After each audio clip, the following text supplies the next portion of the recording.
저는 그 드로잉의 고향은 나는 그 우주라고 생각을 해요. 왜냐면은 이 빅뱅이 있지 않습니까? 빅뱅은 거의 이제 과학적으로 인정하고 있는 우주 탄생의 이제 그 어떤 사건이었는데, 저는 그걸 드로잉으로 이해하니까 그 빅뱅의 태조는 완전 드로잉이었어요. 별 목적도 없이 그냥 어느 순간 어떤 공간을 차지하면서 뭔가 이렇게 퍼져나가면서 이런 게 우주가 딱 탄생해 버렸거든요. 지구도 저는 드로잉의 한 점이라고 봐요. 사진이란 것 자체가 대상을 찾아야만 찍을 수 있는 거거든요. 대상은 언제나 시간적인 제한, 공간적인 제한이 항상 따르기 마련입니다. 그래서 저는 제가 존재하고 있는 공간에서 벌어지는 어떤 일들에 대해서는 굳이 수집을 하지 않고 제가 직접 찍어요. 직접 찍는데 뭐 예를 들어서 1968년에 파리에서 있었던 어떤 사건들에 대해서는 제가 태생적으로 찍을 수가 없는 운명이잖아요. 그때 살지도 않았고 그곳에 있지도 않았고. 그렇다면 그 이야기들은 나와 다른 이야기냐 라는 질문에 있어서는 인정할 수 없다는 생각이 들었고, 그렇다면 그때 누군가가 찍어놓은 자료들 혹은 이미지들을 계속 수집하다 보면 제가 생각하는 방향과 맞는 지점이 있으면 그것들을 충분히 차용할 수 있다고 생각을 하는 거죠.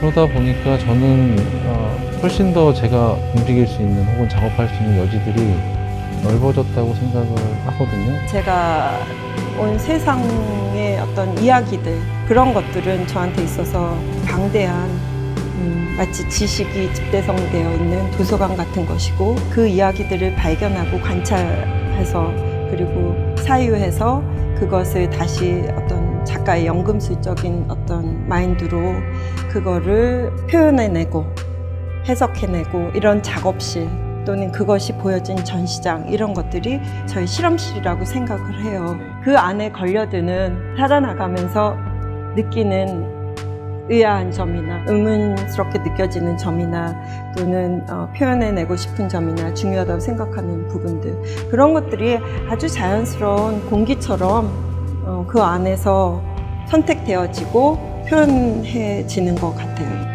저는 미술관이든 갤러리든 어떤 예술 행위를 보여주거나 소통하는 장소가 좀 더 세계랑 연결을 계속 시키는 장소였으면 좋겠거든요.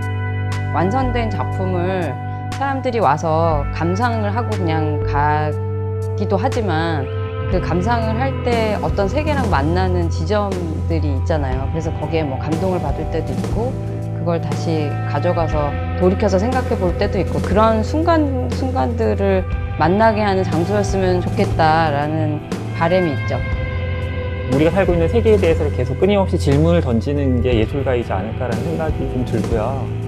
타자라고 불리우는 것들하고 어떻게 다른 관계 맺기를 하려고 하는지, 그런 것들에 대한 이 작가들은 어떤 고민들을 여태까지 해왔고 어떤 움직임을 펼쳤는지를 보는 게 믹스라이스를 관심 갖고 봐주시는 미술 생산자여도 좋고 일반 관객도 그런 점을 좀 유심 있게 보면 좋을 것 같다는 생각입니다. 저는 어떤 아무리 시대가 변하더라도 예술이 지켜야 될 어떤 그 본분이라고 그럴까? 어떤 원형이 있을 것 같아요. 그래서 그거는 두말할 것도 없이 자기의 모든 것을 걸고 이 아트의 길을 가야 된다는 그런 생각. 저도 모든 것을 걸지 않으면은 저는 지금까지 이렇게 그림 그리면서 살아오지 못했을 것 같아요.